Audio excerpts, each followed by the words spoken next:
This is the award-winning 90.3 WHPC HD Garden City. Listen on your smart speaker. Play WHPC. And available on Odyssey and iHeartRadio.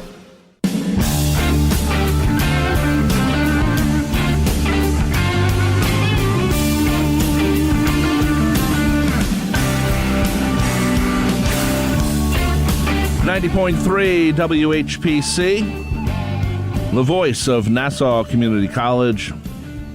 Welcome to another edition of From the Press Box here every Monday, 9 a.m. to 10 a.m. It becomes a podcast later on at all your favorite podcast places. My name is Rob Leonard. Joining me, of course, is my brother and award-winning sports writer, Tim Leonard. Good morning, brother. How are you? And morning, yes, he is my brother. Good morning, brother. I am outstanding, as usual, when we are together doing a radio program. I know. Isn't that great? It is great. That's good. We will be joined later this morning by J.P. Pelzman. Really? Friend of the show and New York Jets beat writer for Forbes.com to talk about the disaster that has become the New York Jets.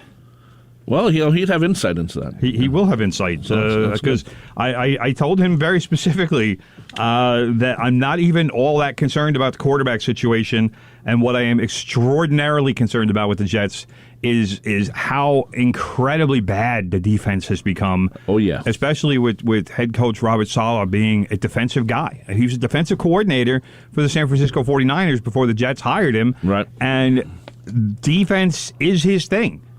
And the Jets they've been atrocious on defensively. It's 172 points in the last 4 games.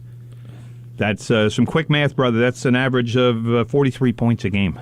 Right. That's you're not going to win too many games in the NFL like that. No, not at all. Not especially, this year's just, disaster as it always becomes. It seemingly, can you remember the last time you thought that Jets might do something? No. I can't remember the last time. Time. Vinny Testaverde. Vinny, and then he heard for people who are listening who are like, who the hell's Vinny? It's a long time ago, folks. Vinny and the Jets. If you don't know who Vinny is, it's probably before you were born. That's how long ago we're talking. I remember when he hurt his toe. Vinny out of Sewanaka High School. Yeah, go Elon. Sewanaka High School still exists? I don't even know. Sure, of course it does. It's a huge high school. I have no idea. Huge. It's like the big high school in Long Island. Is there? No, Sachem is.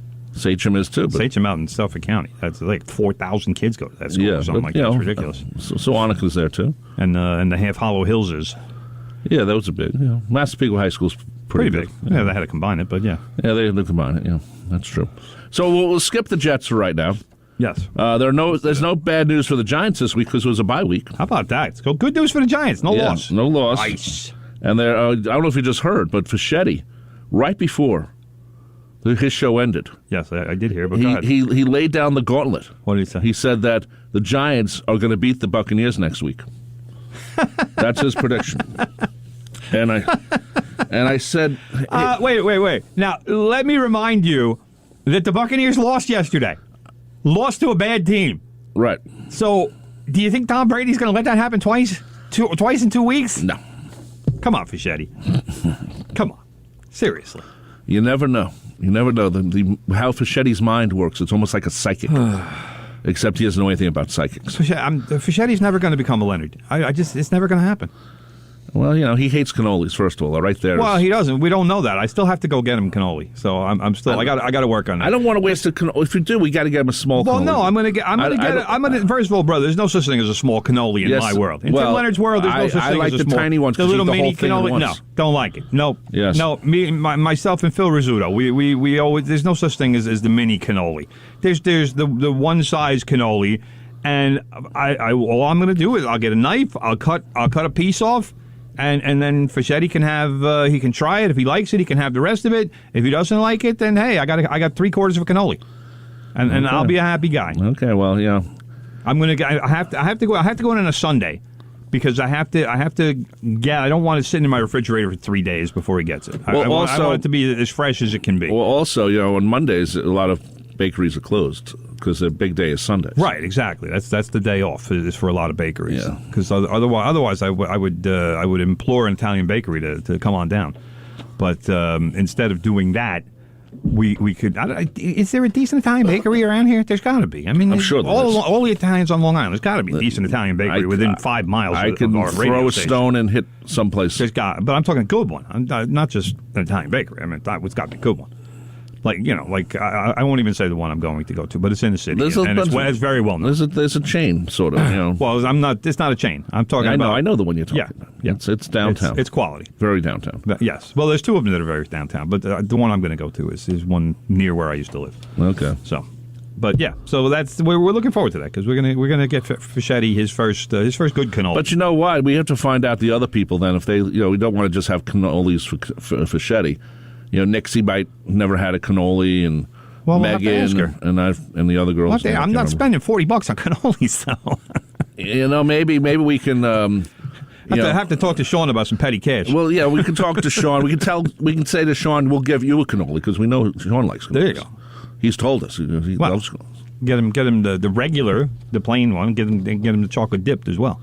I like the chocolate dip. It's not traditional. Chocolate dip's okay, but it's not traditional, but it's good. I'm not a chocolate dip guy. Oh, not that I'm turning it down. It's better. I like it more that way. But the one thing about cannolis and the old school Italians will know. Most cannolis nowadays they don't. They used to have the little pieces of candied fruit in them. Yeah, I don't. And most places will not do that anymore. You have to ask for that. I don't know. No, they have to make it with the filling. It has to go get in the mixer. And well, they can. They used to put it on top.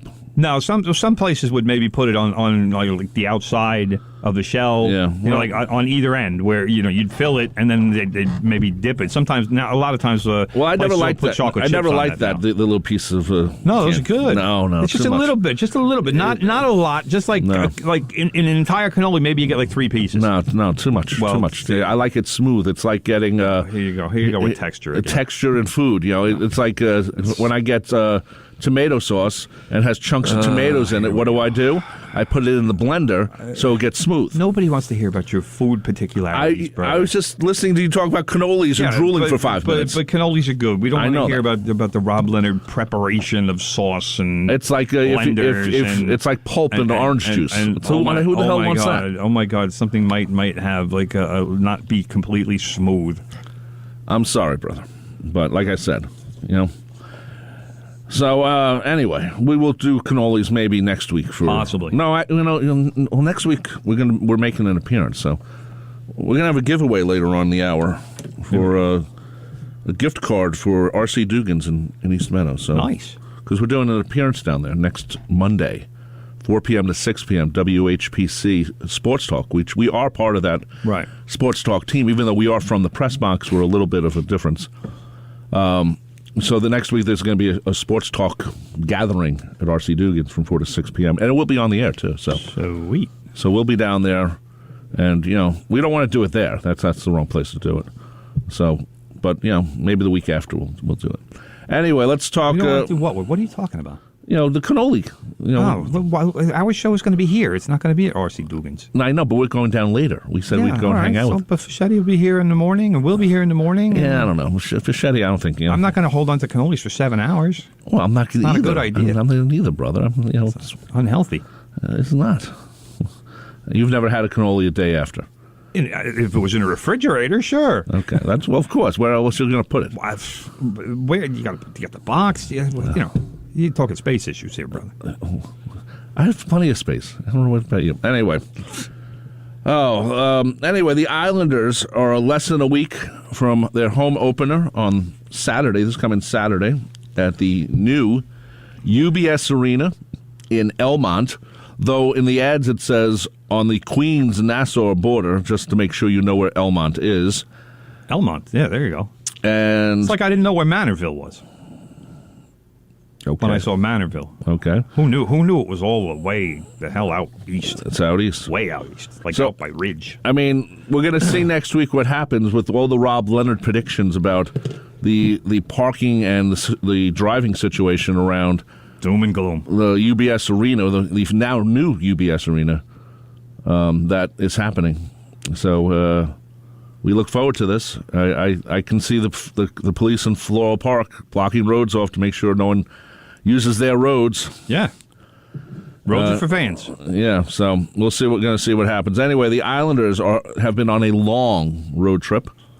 But they've had a lot of days off in between. I give the schedulers credit for that, but they are also played the least amount of games in the Metropolitan Division. Metropolitan Division, possibly in the NHL. I didn't look that far into it, but they have played fewer games, and that's why they're in last place in the Metropolitan Division. But it's not. I said before the season started, there is nothing that can happen to the Islanders in these first 13 games that is going to be reason for me to panic in any way. And that's because they're playing 13 games in a row on the road. They're not playing that many games. So if they have played 11, I think it's 11 games thus far, and other teams in the division have played maybe 15 games, well, there's possible 8 points right there. So right. If you say like 6 more points, well, now they have 18 points. Now they're like what, in third or fourth place? Yeah, they'll be in third right now. Yeah, so I'm not worried about what's going on. I mean, is the schedule maybe going to get a little clunky as we move on? Sure, it will, but it's not going to be as bad as the 3 games in 4 nights that the Islanders played all on the road a couple of weeks ago. Right.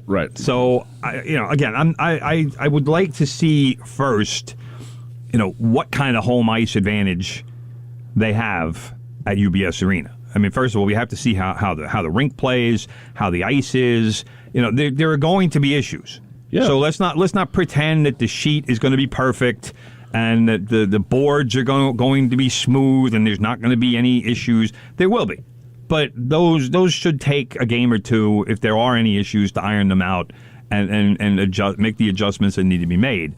Really the biggest concern that I have is the sheet, because you don't know how it's going to be until you actually play on it. Right, and also I would hope that they brought over the guys who worked at the Coliseum and before that the Barclays Center. I assume it's the same crew. I would expect. I would assume they went go over to the UBS Arena because they would know how to make build a rink with this ice. There's layers to it. It's never you just like we're going to throw it out there. It's going to even out and we're going to freeze it for 12 hours. Building a rink is it's a process. I mean, first of all, it's not just flood it, let it freeze, and run a Zamboni over it. It's a lot more. It's a lot more involved than that. You have to obviously painting the whole thing.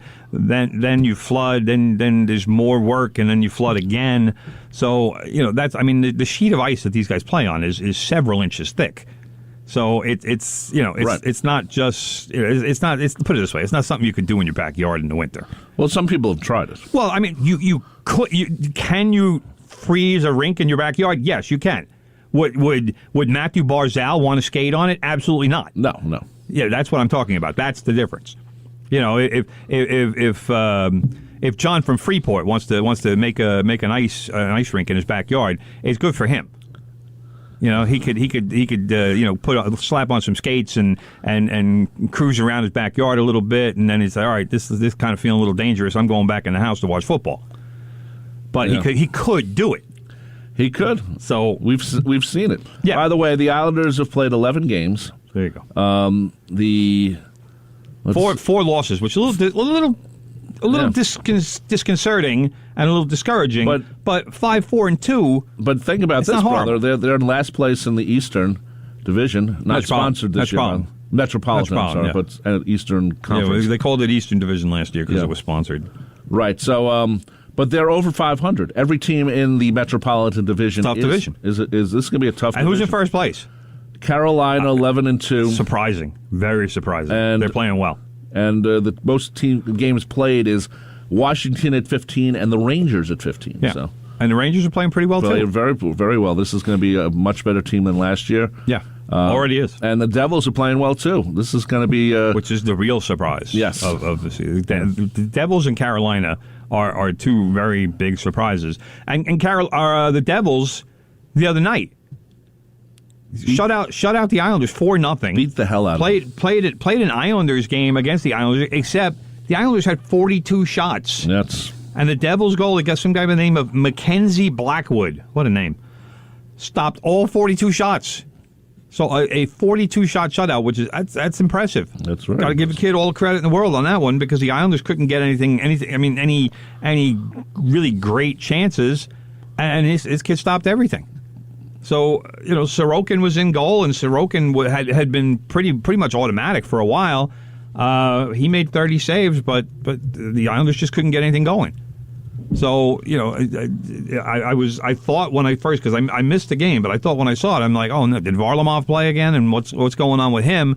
And then I saw Sorokin play it. I'm like, okay, well, you know what? This is not good at all because I was kind of hoping that Sorokin would still be the hot goalie and still be the invincible goalie, and apparently he's not that anymore. But one game. He had his run. One game. It's the kind of thing where I just look at it as everybody's going to have one bad game, and again, if the Islanders don't score, it doesn't matter. He could have let up one goal, and we could be talking about how great he played, but they still lost. So that's all that matters. You got to score. They all lost. You got to score goals. Yep, I agree. Plain and simple. And the Islanders this is their year. I hate to say it, and they're not doing well right now. Well, the Islanders have been a team during the Barry Trotz era, I guess we can call it that by now. It's been a few seasons, where they've never really started well, and it's a team that kind of picks up consistency and raises its level as the season goes on. And they've done that especially for the last couple seasons because they've made the Eastern Conference Finals in each of the last 2 years. Right. But it's tough as the season is happening when you don't see them playing the way that you've kind of become accustomed to them playing.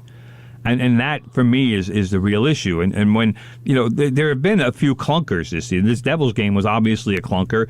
The first two games of the season were two bad losses. They had the loss to the Minnesota Wild last week in when that game when Varlamov finally got his first start of the season. That was 5-2, but there was two empty netters, so really it was 3-2. But these are the things with the Islanders where again, I said before the season started, I'm not going to panic because of all the road games. But at the same time, you don't want to get too far behind. No. Carolina is way ahead right now. Way too much ahead. So not too much, but 11-2 is very good. They're good. Man. They're good. I mean, you can't deny the fact that they're good. They're 11-2, so they're obviously doing something right.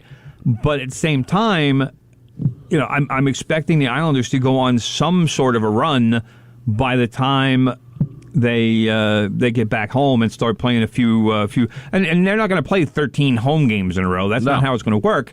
But going forward for the rest of the season, figure that it's going to be at least 6 out of 10 games will be at home. Yeah. Mm-hmm. So from that standpoint, it'll be a slow process, but those home games should. And again, we don't know how they're going to play at UBS Arena because we haven't seen them play there yet. But you have to assume that teams will do better at home because that's the trend pretty much in every sport.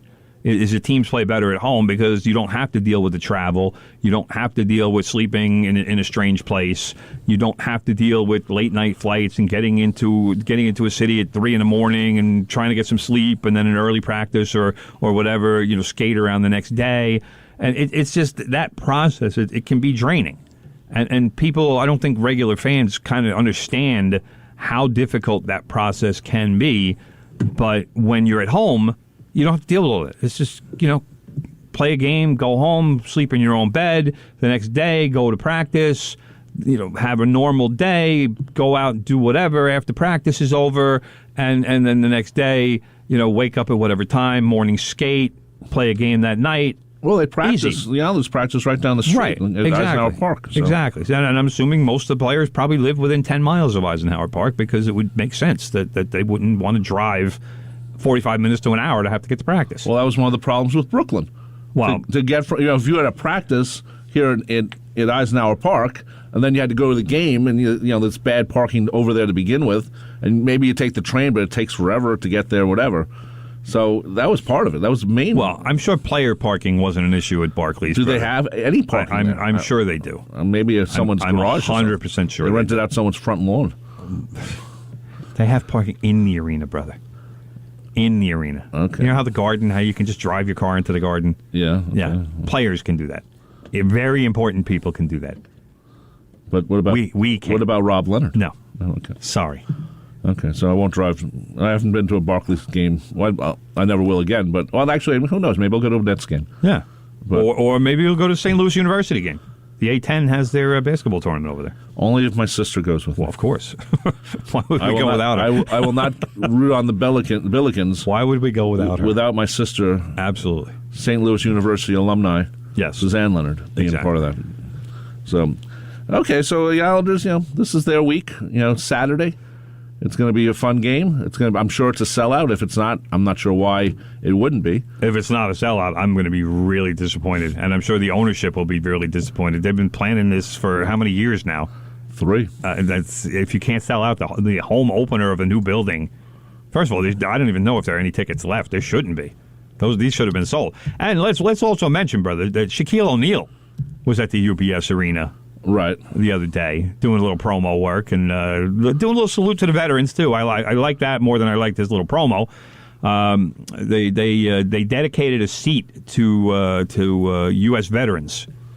Was it going to be for U.S. veterans? Yes, it has One veteran? It has the MIA POW logo on it. That seat will stay empty. It'll stay empty as a tribute to the veterans. And so the ushers are going to have to keep out fans from sitting there. I would hope that even the fans who are trying to improve their lot in life, as they say with their seating, I don't know why you wouldn't give it to a veteran. Give 2 seats. I don't know if that's the case. I mean, I didn't hear any specific plans, but that would be a way to go, because how the Yankees they honor a veteran every game, and they put him on a jumbotron and they bring him out on the field and they do a big tribute, and it's like here's whoever and he served in the Vietnam War, or here's a guy he served in Korean War. They've even had a couple of World War II guys. I mean, these guys are like in their 90s. But they bring him out on the field, the crowd applauds, they show a little picture of him from back in the day when they were in the service, sure, and when they were young, and then they play God Bless America. Right. So, maybe the Islanders should do something like that, as long as they have the seat. But who wants to sit by himself? That's why you would want a second game. What maybe the Islanders should have done, they should have put a banner up. People see that. They might do that as well. That might be a better idea. By the way, brother, the UBS Arena, yes, 18,500 for concerts, 17,000 for ice hockey. Right. No idea for any basketball games that might be played there. I assume that some. St. John's is going to be playing some games there. All right. We know that. There you go. Which is actually good. Well, if I'm St. John's, I still want to play in the Garden. Of course, they will. But they probably get a cheaper rate playing at the UBS Arena. Well, it's kind of close. They're going to play games at the Garden. The Garden and St. John's go together. Yes, it does. But especially as long as Louis Carnesecca's still left. Well, I mean, Louis is he's up there. Let's put it that way. Last time I saw him talking, he was always okay. St. John's did a tribute for him a couple of weeks ago. Oh, they did? Okay. Yeah. 90, what was he, 94 maybe, something like that. Wow. He's way up there. But I should we mention Shaq? Yeah, quickly. Shaq Chicken. He's got a big chicken sandwich. He's combined with some with a bagel shop on Long Island, and they're putting a chicken. It's basically like every other chicken sandwich. I'll avoid naming. Well, every place has a chicken. Every sandwich. fast food brand, but we all know who did like the one that people went nuts about. But Shaq, they're putting a breaded chicken piece on a bagel, on an orange and blue bagel, and it's called the Big Chicken. So Shaq was on. I saw him on Sports Extra last night. He was flirting with Tina Cervasio. Oh. So, and Shaq, I tell you what, they gave Shaq a real nice Islanders jacket. I saw that. That was nice. That's how. What was that? 5X, 6X? That's 12X. An enormous jacket. I mean, Barkley was probably nice. wear it. It was nice. If Barkley knew anything about hockey, he could probably. Chuck does know hockey. Yeah. Does he? He does. He's a hockey fan. But Shaq's jacket would be long on Chuck. Yeah, a little bit. So anyway, the Islanders, 5-4 is pretty good. At the same time, it could have been worse, and it's not. But well, they still got to play. They got to play Tampa Bay at Tampa Bay tonight. Yeah. That's going to be a game. Yes, it will. Coming out with a win from that game would be a big win. Just like I said last week when the Knicks were playing the Philadelphia 76ers, and they got that win. Of course, it was the only game they won in the last week and change.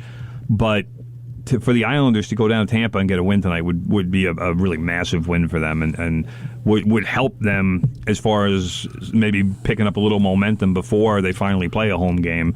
And I'm sure they're going to be relieved when they finally play a home game. And I'm sure they're going to be motivated when they finally play a home game, because they're obviously going to want to win that first game, and they're going to have a lot of jump and a lot of adrenaline going for that game. So, but first things first, you got to play Tampa Bay. You can't go into Tampa Bay thinking about we got our first home game next week. No, it's Tampa Bay Lightning. Yep. That's not a team That's not a team you sleep on. No, not at all. They're 7-3 right now, so they're right. They're doing well. They're good. Okay, so we look forward. This is going to be good. This is a big thing for the Islanders. They finally get their. Well, I always thought the Coliseum was their own arena, but at the same time, it's a new arena. It's not the Coliseum. And even though they said they fixed it, a few years ago, they didn't. They did the the Nassau County thing in the 70s. They put aluminum siding on their house, right? And it didn't really help in the 80s when everyone pulled down the aluminum siding and put up vinyl. So yes. So anyway.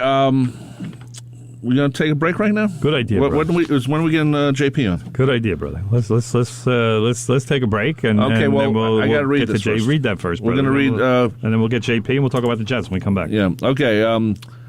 Let's see. Be the fourth caller to call 516-572-7440 and win a $25 gift certificate to R.C. Dugan's Restaurant, Sports Bar, and Wing House in East Meadow. I can't win. Nope.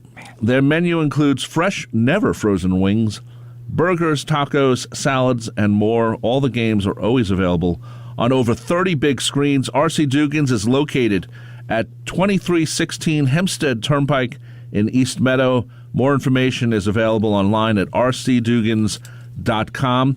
And you can see the hosts of WHPC Sports Talk as they broadcast live from R.C. Dugan's Happy Hour before the Giants play Monday Night Football next week on Monday, November 22nd from 4 p.m. to 6 p.m. Call 516-572-7440 to win this $25 gift certificate. We should say to all the ladies that Fischetti's will be there next week, live. I was going to ask that. Will Fischetti, that's the only question people have. Will Fischetti be there? And Cousin Matt Leonard will be there too. Oh. So. And we'll be there. We're going to show up, but we're not going to show up at 4 o'clock. We don't want to steal the thunder, because then there's going to be a lot of. Show up 3:30? No, we'll show up at 4:30 or something. Then let them establish the show, and we'll come on and and dominate, of course. So be the fourth caller to call 516-572-7440. $25 gift certificate to R.C. Dugan's in East Meadow. We're going to take a break right now. We will have J.P. Pelzman. He is the Jets beat writer for Forbes.com, and we will have him on to talk about how great the Jets are doing. Yes, sarcasm. That is sarcasm. We'll be back right after this on 90.3 WHPC, the voice of Nassau Community College. Hey, Denisha, what time is it? You have a watch, Ray. Just read it. No. I mean, what time is it? It's time for you to get a new watch, maybe? No, Denisha, it's time to get down to business. Oh, yeah. Hi, I'm Ray Schwetz, AVP of Business Services at NEFQ. And I'm Denisha Boston Hill, CEO of Keeper of the Brand Marketing and Digital Agency. Together, we're the hosts of Tower Talk Business Radio, bringing you business conversations with the top business minds on Long Island and around the nation. Expert consultants and small business owners who have all found success, but are also willing to share their top tips, failures, and give gritty, matter-of-fact advice based on their first-hand experience. Listen to Tower Talk Business Radio, powered by the Nassau Community College Foundation, every Thursday afternoon at 3. Also available as a podcast on iTunes, Android, and Spreaker. From the voice of Nassau Community College, 90.3 WHPC. Frank Sinatra, Bing Crosby, Ella Fitzgerald, Dean Martin. Hey guys, what are you doing? We're making a list of artists you don't hear on the radio anymore. Wait, I know where you can hear all of them and more. Where? Right here on Standard Serenade. Join me, Glenn DeMilt, for 2 hours of great songs by the great stars. Saturday afternoon at 5 on the voice of Nassau Community College, 90.3 WHPC. Okay. Yo. Tell your friends about the Nassau Morning Madhouse. Hear what you're missing. Check it out. Check it out. I don't like Toy Story. Of course. What? Hold on a second. I met Buzz Lightyear at Disney, like 2 years ago, and he touched my butt, so I just feel very angry. What? Are you serious? To infinity and beyond. No, like literally. I'm just very against Toy Story, and I hate Buzz Lightyear now. Okay, that doesn't make any sense because What doesn't make sense about it? Buzz Lightyear touched her butt. Are you jealous? Do you want Buzz Lightyear to touch your butt? No. Peppa Pig did try to get into the elevator with me at Villa Roma, and I said no. Wait a minute. And I put my hand up. I said no, and I closed the door. It was so creepy. All the weird stuff happens to you. Do you realize that? Nassau Morning Madhouse. Weekday mornings from 7 to 9. Yeah. On the voice of Nassau Community College. 90.3 WHPC.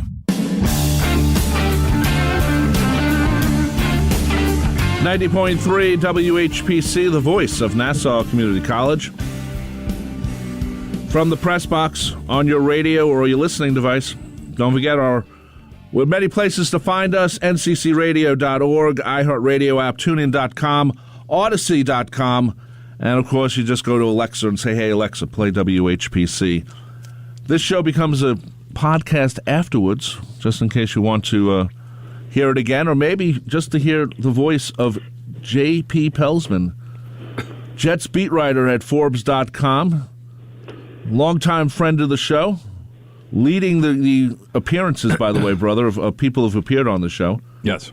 He's at number 8 or 9 appearances or something. Might be more than that. Maybe. So anyway, J.P., welcome back to the show. How you doing, man?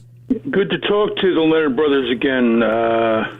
Wish it were under better circumstances for Jet fans, but that's the way it goes. That's just the way it's going to be. I was going to say, when have you done an appearance where it has been good? Well, that's true. I mean, we were all in single digits when Namath was waving his index finger at the Orange Bowl. So yeah, it was a long time ago. We weren't on the air back then. No. And not even Samini was covering the team. Yeah, then, really. So. Wow, that's how far back it goes. Wow, yeah.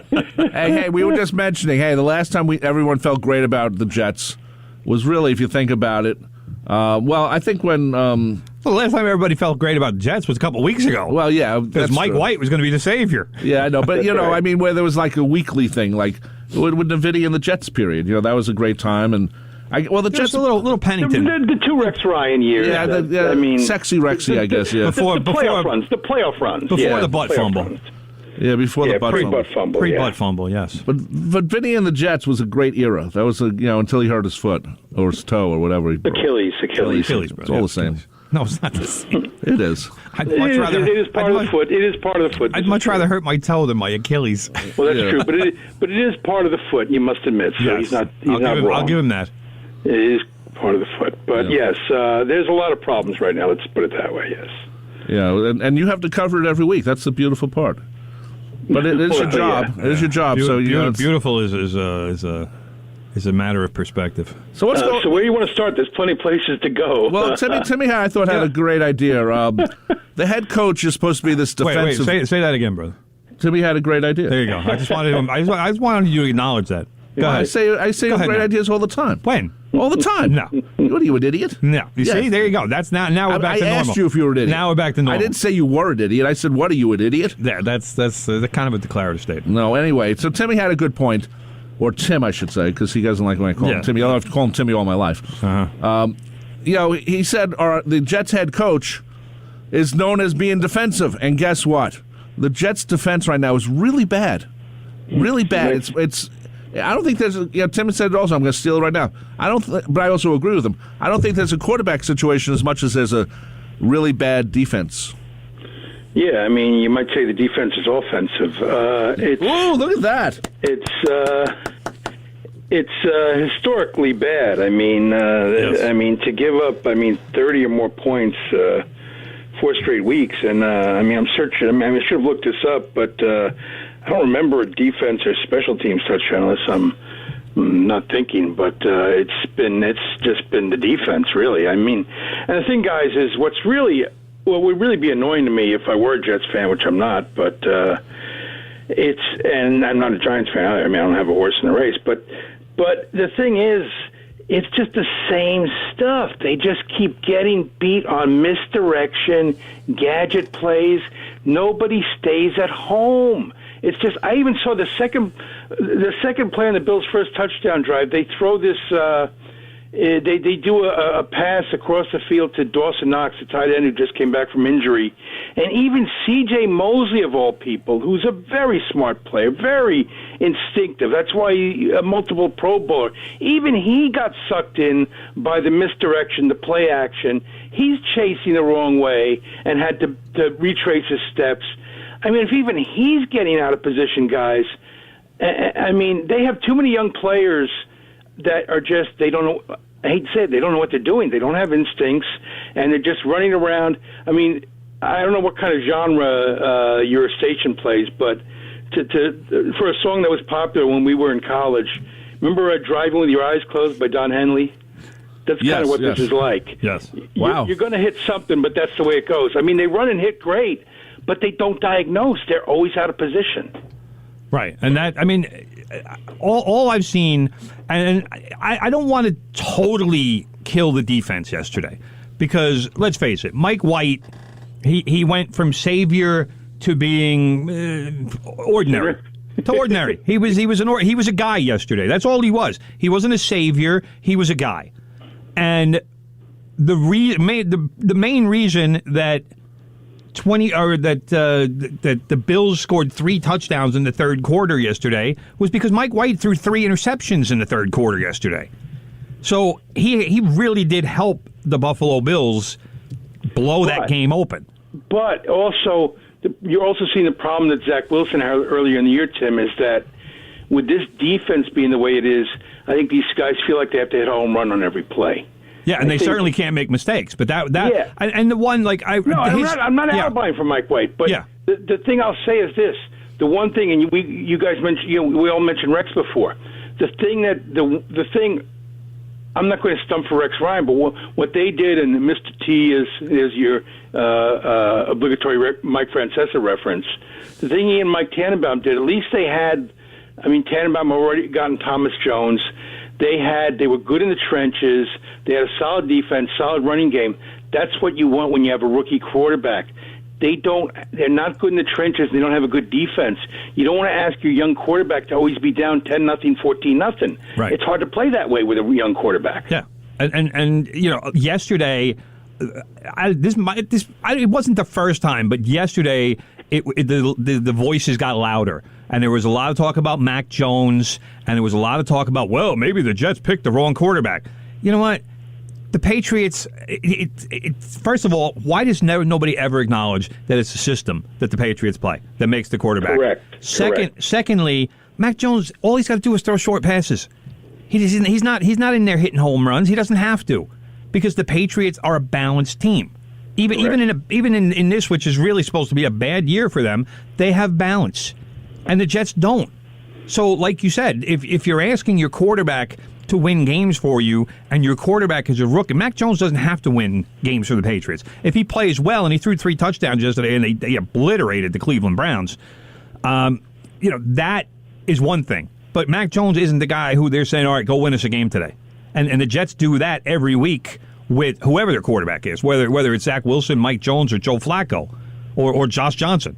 But if your defense is putting you in a hole where yesterday it was what, 38-3 after 3 quarters or whatever, how are you coming back from that? Even 17-3 at halftime seemed insurmountable. It did, and the thing is, and to get back to Rob's point, is Robert Saleh is a defensive-minded coach, and it's funny. At first, I was glad when he said, "Hey, I'm going to be the guy who coaches the whole team," unlike let's face it, unlike Rex, unlike Gase, who was all offense all the time. Right. And when the defense was on the field, he'd be reading his play charts like some offensive guru geek. But maybe like Rob is right. Maybe he needs to take control. Maybe he needs to kind of roll up his sleeves and kind of say, "Get out of the way. I'm kind of taking this thing over for a little while," and say, "I need to get more involved and do something because obviously whatever's being done, it ain't working." It certainly needs to be addressed. I mean, we said before in the opening couple of minutes of the show, 172 points in 4 games. That's 43 points a game. That's insane. No, and that's why I said that's historical. That's nobody. That's historical numbers since the merger. And the other thing I would say is, and maybe Joe Douglas needs to get involved here, guys, is that I hate to say it, and again, I don't advocate. I mean, I was downsized. I know what it's like, but you know what? Let's face it, the Parcellses of the world, the Belichicks of the world, they got people's attention. You know, maybe somebody like, I'll throw out a name for you, Nathan Shepard. I mean, this is a guy who, I know he's a rotational player, but he gets locked up. He's on the ground a lot. Maybe somebody like him needs to go. Sometimes, let's face it, sometimes you need to throw somebody overboard. I know they're not going to throw a coach overboard right now. Sometimes a player needs to get thrown overboard as a wake-up call to say, hey, guys, if you don't perform, or at least be benched. Somebody either needs to be benched or cut sometimes to be a wake-up call to say, guys, this is unacceptable. You can't just keep saying in a presser, this is unacceptable, but you don't call anybody out individually. That doesn't work. And guys need to remember that this is a performance industry, and if you don't perform, you don't have a job anymore. You know where they do? You know where they do that? Bar rescue over the years has changed a little bit. Excuse me. And what they do now is John Taffer comes in and then he'll fire someone to get everyone else going. But that didn't start out that way. By the way, just to remind, we're talking about the Jets and how bad their defense is. Their net points, which is a thing, which is part of the way they look at standings, is minus 135.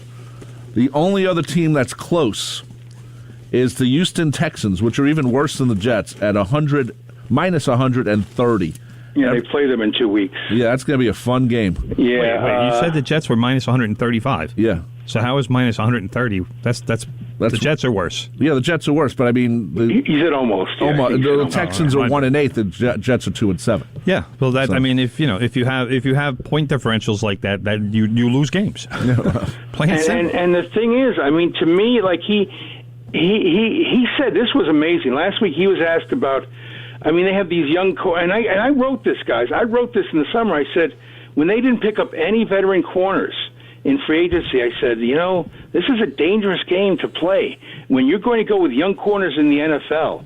What's the old Jerry Glanville? This is the NFL, not for long. Yep, I mean, this doesn't work. I mean, when they lost Brandon Echols yesterday to an injury, and they picked on the guy that came in, Javelin Guidry, but I even tweeted, I said, hey, he wasn't exactly Night Train Lane. I know that's a really old reference again. Old reference. Francis, that's like saying Miller Huggins. But guys, and I'm not saying that to be all and end all, but Pro Football Focus, Brandon Echols' rating going into yesterday was 49.2. That's ridiculously low. And Salah said last week to answer the question, like, how long do you keep rolling with these young corners? And he said, well, sometimes it takes, you have to wait till year 3 to see if a guy is good. Well, no. Wait until year 3, you might not have a job. Exactly. And I hope he's reevaluating that statement because, like you said, if he's waiting for year 3, the corner might still be here. He won't be. Yeah, I mean, especially at that position. Let's face it. That's cornerback is almost like quarterback. That's a position where it's hard to hide if you're not good. There's other positions. Let's face it. Like I mentioned Elon before. People might not notice that because you get kind of people see the chunk runs and the 20, 30, 40-yard runs, but people don't. But cornerback, there's nowhere to hide when you give up a big play. There's just nowhere to hide. No, or if you're grabbing somebody and committing a pass interference. And which, oh boy, I mean, and that's same difference. See, that's also the thing, and I wrote about that too. Is that young guys? That's the problem. That's a great point, Tim. Is that older guys know how to do it and get away with it. Young guys don't. Right. That's the difference between a young corner and a veteran corner, because that's really how a young corner becomes a veteran corner. Is he learns how to do that. The ones that don't are out of the league. Yeah. The ones that don't are unloading trucks at Food Town. Yeah, exactly. Guys like Revis, and I'm not saying he wasn't great the first time around. Obviously, Revis 2.0 wasn't nearly as good. But when he was a young corner, not only was he incredibly good, but he knew how to bend the rules a little bit and not get caught. Part of it was reputation, but part of it was also you do that little professional shove, that little professional grab, but you don't do it where you have a fistful of jersey. Right. Because they're going to call that every time. Yeah, exactly. We're talking with J.P. Pelzman. He is the Jets beat writer for Forbes.com, talking about the great season the Jets are having so far. At 2-7, percentage is .222. Yeah, it's terrible. Horrible, horrible, horrible, horrible. But you know what? We look forward to next season already. Yes. By the way, JP, did you see Datino at the game yesterday? I have to admit, I just because of the lack of access, I'm still doing it remotely. I'll be honest with you. But I know he did. Yeah, he did the call for the Bills. Yeah. For the Bills, which was, I know some people in Buffalo weren't happy. They were hoping like somebody from there would get the call to. But that's I mean, he was lucky that he did a nice job. I'm sure he did. Yeah. I'm sure he did. The Classy Giants had a bye week. Yes, perfect for him. The Classy Giants will be back in action next week, but and like I said, I would be there. But I mean, the access is so bad, and I'll tell you what. I think that's led to. I think the NFL made a mistake there, guys, because the fact that locker rooms aren't open. I mean, and to me, I understand in a big market like New York, but you could say, hey, we'll limit it. Your outlet can only have X amount of people in there. Right. But I think that's led to teams really, the media really kind of teeing off on bad teams because what's there to lose? Yeah, if you, I mean, to me that was always an issue. If you, I mean, first of all, I never really held back if I felt that somebody played badly, I needed to write that. But if you're going to write something negative about a player, from my standpoint, you need to be in a locker room the next day. Yeah, you need to be accountable for what you write. As opposed, I always felt the same way. Yeah, but now you can't even be in there. Right. Now everything is it's not remote anymore. All of it, but you're only allowed to be in that room with a podium, and every question, basically everyone can see every answer because they put it on YouTube. Right. And so that's the thing. And really, the only ability you have is to ask questions. Yeah, but it has led to some laptop muscles. I have noticed that. You know what I mean? And I just feel like I don't understand. And let's face it, the NFL doesn't mind that because they feel like they'd like to control the message. Right, and that's the way to do it. And that was what I was afraid of for this season, and I'm hoping that it goes back to normal by next season. Is that you need reporters in the room to develop relationships with players, because that's how you find stuff out. Nobody's going to find out anything from a Zoom call, and even if a player does decide to speak up about an issue, well, everybody has it. So what good is it? Exactly. Nobody's going to speak freely when you're speaking to a room full of 20 or 30 people, but when you're one-on-one with someone, you can speak freely, whether it's on or off the record. Right, and exactly. And I just feel like you've seen people tee off. I mean, people were teeing off on the Jets when it took them 2 extra days to sign Zach Wilson. Right. That would never have happened in the old days. Now, granted, they hadn't announced the policy, but I think everyone knew was trending toward that. Yeah. But I think the NFL doesn't care. Let's face it again. And I'm not minimizing the risk and everything, but I think now that people are vaccinated and everything, I just feel like I knew when the media rules happened that leagues and college and everything would try to take it as far as they could. Like you said, Tim, I hope by next year it goes back. But you know what? I wonder if this is just going to be the way it is going forward, because they feel, let's face it, the NFL figures they figure they're bulletproof, that they're going to get the same amount of viewers, the same amount of ticket buyers, no matter what we in the media do. Yeah, and I've said this for a few years now, because I went over to England several years ago. Because I was going on a vacation, but the Red Bulls had loaned Thierry Henry back to Arsenal, and I wanted to go do a story on him. There's zero access over there. I mean, literally, an employee of the team will interview a player, and they play it on a monitor in the press room, and you'll see literally 10 guys with their recorders held up to this television. And that's how they're getting quotes, and it scared the hell out of me, because the manager will do a press conference in a room, and it's a Q&A, and everybody's seated. So it's like a regular it's like a World Series press conference. Joe Torre comes out, he sits in front of a microphone, and you got a regular coach presser here. Yeah, exactly. But no players. Wow. No, the only way you can get a player to do an interview is literally, and this is how pathetic it is, you have to go to what they call the car park. And if a player in his vehicle is willing to stop and talk to you, that is the only way you can get a one-on-one with a player. Oh, my goodness. It was insane. And it scared the hell out of me because I was like, wait a minute. I'm like, we don't do this. We don't do it like this in the States at all. Like, what are you people doing? And they're like, no, that's how it is here. And I'm like, well, this sucks. I mean, how do you get, and that's another reason why when the Premier League teams come over to the United States or when they go on tour, every journalist who covers them goes on the tour because that's the only time they can actually do face-to-face interviews with the players. Wow. So they'll get quotes and they'll use those quotes for months. They're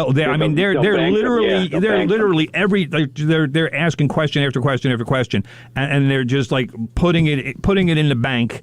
And saying, all right, well, I might need this in a month or two or whatever, and I'll have it. Wow. JP, I honestly had no idea. That's crazy. Amazing. Yeah, crazy. JP, I agree with you about the NFL. Out of all the leagues, there's such control freaks out of all of them. Yes. I can see that happening.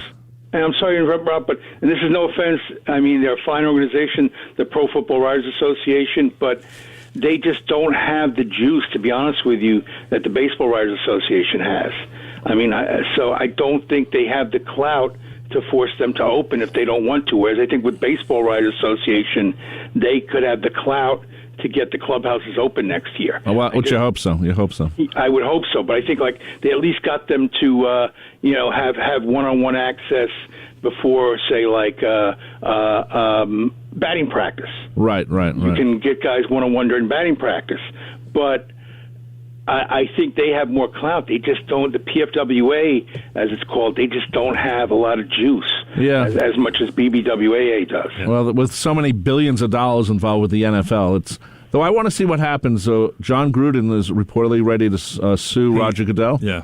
I want to see what happens with that, because if the NFL leaked this information on purpose to get rid of him, then that's. I find that hard to believe that Gruden was targeted, because why? Well, he wasn't. But that's what he's claiming. Well, this is all I would say. Again, what he did was reprehensible. I'm not denying that. 100%. But I find this hard to believe.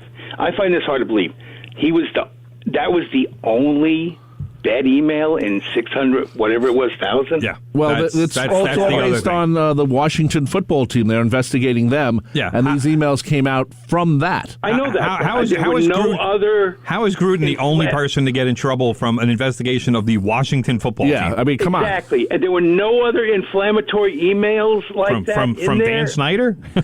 Exactly. I find that with the people he associates with. Impossible. Yeah. It's not even hard to believe. Yeah, it's not even highly unlikely. It's impossible. That was the only one they found. We combed through 600,000 emails. That was the only one. That's the thing. I don't know if targeting is the right word, but I just find it hard to believe that was the only one that didn't pass. Well, I personally think the NFL is going to pay off Gruden eventually. I feel bad. He's still a young guy to lose his coaching job for the rest of his life. Despite the stupid things he wrote. The Raiders paid him, $40 million already? I mean, I'm not feeling bad for him. $10 million a year for 10 years. I'll tell you what, it was addition by subtraction for them, because he was a decent head coach, but my goodness.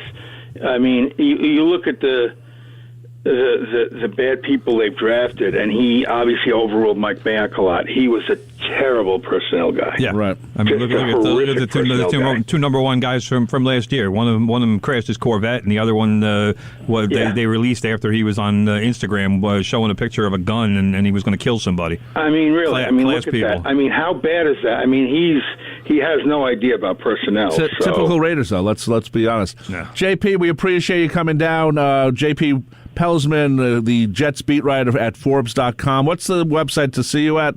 Well, it's Forbes.com. Forbes.com, yeah. And / New York Jets, I guess? Yeah. No, there isn't. But if you ever you can always just Google Forbes.com, and JP Pelzman and Jets, and you can find whatever my latest thing is. I'm planning this week to do something. I need to do a deep dive into Joe Douglas because he definitely needs to start taking some heat. And he also starts, one last thing, guys, he needs to start acting like a leader. If Robert Salah doesn't want to demote or bench players, maybe Joe Douglas needs to cut somebody. Good point. Yeah. We haven't heard Joe Douglas's voice nearly enough. So no, he only seems to talk like after the season at the trade deadline, right? And maybe if they bring back the combine this year, but he needs to talk more often. Yeah. Absolutely. And the draft, and then it's back to the draft. bunker. Everything is glowing. The draft, everything's great. Oh yeah, we just got this guy, that guy, and they're all going to be great. Well, Elijah Moore's been a good pick, but he has that's about it. No, this draft looks pretty good, but last year's draft, oh boy. Yeah. By the way, fellas, I know both of you are Hofstra alumni. The Hofstra won the CAA men's soccer tournament 3-2 over Elon. This gives the Pride, even though I prefer the Flying Dutchman, an automatic bid into the NCAA tournament. We're in the tournament, baby. I'll always be a Dutchman. I want to know who Tim's rooting for on Friday. Maryland against Hofstra. See, I knew. You didn't even have to say who's involved. Maryland, because you know what? They played last year, too. I know. I'm rooting for a good game. That's all I'm rooting for. If Hofstra wins, that's great. And also, I'm rooting for we all know what's going to happen, but I'm rooting for a good game. Anyway, one more thing. Jalen Ray could get back healthy, but yes. One more thing. Also, Hofstra. The Hofstra women already have won. Yeah, they won the too. CAA tournament title in soccer. So yes, I know you guys are both alumni of the Flying Dutchman. Yes. No, they've had a good soccer program for a while. So anyway, thanks for joining us, JP. We'll catch up with you next time. Take care, man. To do it again. Take care. Bye. You too, JP. Take care. 90.3 WHPC, the voice of Nassau Community College. JP Pelzman, Jets beat writer at Forbes.com. He's been on many a times. Friend of the show for forever. Yes. Anyway, coming up next, brother. Hard to believe. What are you doing, brother? I'm just taking the phone off you. Noisy. Yeah, it's noisy. Yeah, well, what do you want out of life? By the way, brother, speaking of soccer, just real quick, the United States beat Mexico 2-0 in Cincinnati the other day in a CONCACAF World Cup qualifying match. Another 2-0 against Mexico, which was a beautiful thing. We hate Mexico. Really? Just in soccer. In soccer. I'm not looking to build a wall or do anything like that. No, but Mexican soccer fans are reprehensible people. Are they crazy people? Like they crazy soccer people? They throw bags of bodily fluids. Let's put it that way. That's not good. That's not good. Anyway, Big Ed is coming up next with the Good Gold Show. And Ed just came in and he said, Rob, my best show ever is coming up next. You want to be there for that. So I said, that's great. I mean, that's very cool, actually. So I hope you listen to him because he's that good. He's that good. So thank you for listening. My name is Rob Leonard. He is Tim Leonard. This show becomes a podcast. He's gonna sneeze. God bless I got to sneeze. I closed the mic, though, because I don't want Kim turning it into a drop-in. So anyway, this show becomes a podcast later on. We'll see you next Monday at 9 to 10. Talking more sports on From the Press Box. Big Ed's coming up next. Take care and bye-bye. This show on 90.3 WHPC is brought to you by R.C. Dugan's Restaurant, Sports Bar, and Wing House in East Meadow. Their menu includes fresh, never-frozen wings, burgers, tacos, salads, and more. All the games are always available on over 30 big screens. R.C. Dugan's is located at 2316 Hempstead Turnpike in East Meadow. More information is available online at rcdugans.com. And you can see the hosts of WHPC Sports Talk as they broadcast live from R.C. Dugan's Happy Hour before the Giants play Monday Night Football on Monday, November 22nd from 4 to 6 p.m.